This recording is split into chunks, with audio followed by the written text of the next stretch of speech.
Jade Cargill, let me holler at you for a minute. You blew it, girl. Now, y'all probably saying, what do you mean she blew it? Jade is in WWE. She's a champion.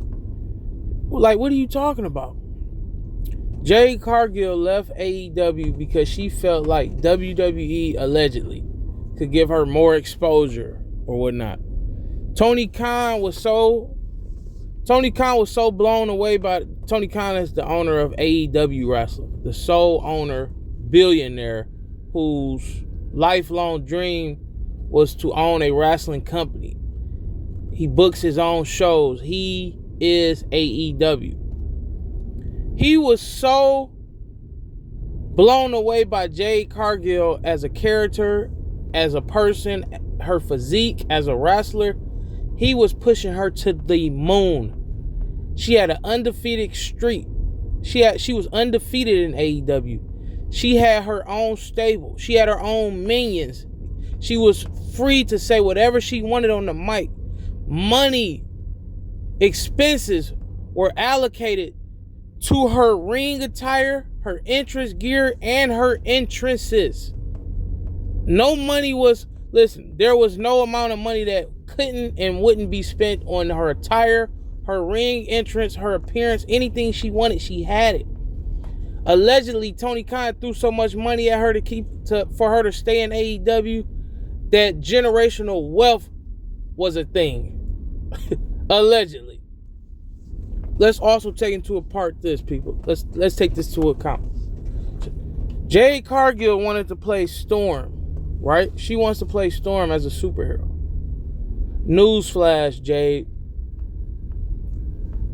Tony Khan is partners with Warner Discovery. Tony Khan has a partnership with DC Comics. DC Comics sponsors a lot of AEW pay-per-views. AEW wrestlers are in DC comic books. They have whole comics dedicated to AEW wrestlers. Another particular wrestler, in particular, Swerve Strickland, is in DC comic books. You don't think that Tony Khan could have pulled a string, because we've seen Storm play, right?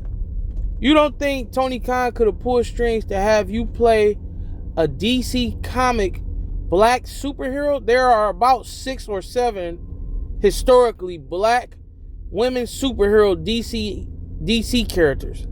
You could have literally had your own superhero. The first time you could have played for the first time ever a black DC comic superhero, and had multiple movies after that first one, or TV show.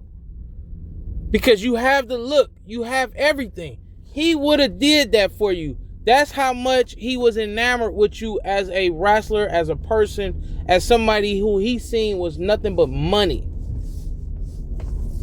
But you decided you wanted to go to WWE, where they chef you. You barely on TV. You can't be who you are on the mic. They have producers telling you what to say. They have agents, wrestling agents, telling you what to say. Scripted promos.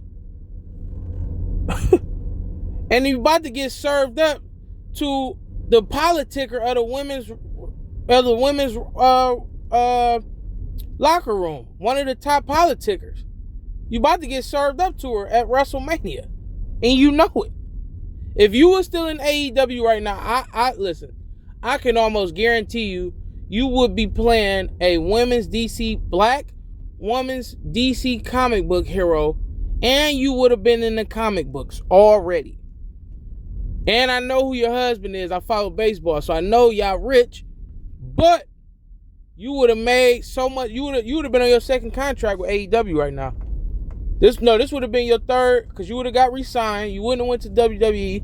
You would be on your third contract right now, which would have been triple what the crazy amount he offered you to re-sign. I mean, think about it. Think about Tony Khan with all his connections to Hollywood. You don't think he could have got you in a DC movie? Even if you didn't get to play your own DC superhero, which I firmly believe you could have and would have, there's other movies he could have got you in the DC universe. Heck, there's other movies and TV shows he could have got you on just being on HBO Max and with Warner Brothers. You blew it.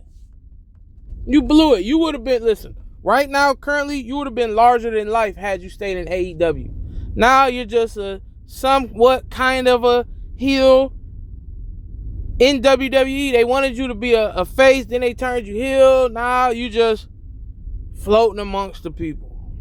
Getting ready to get served up. To a racist, by the way. Terrible.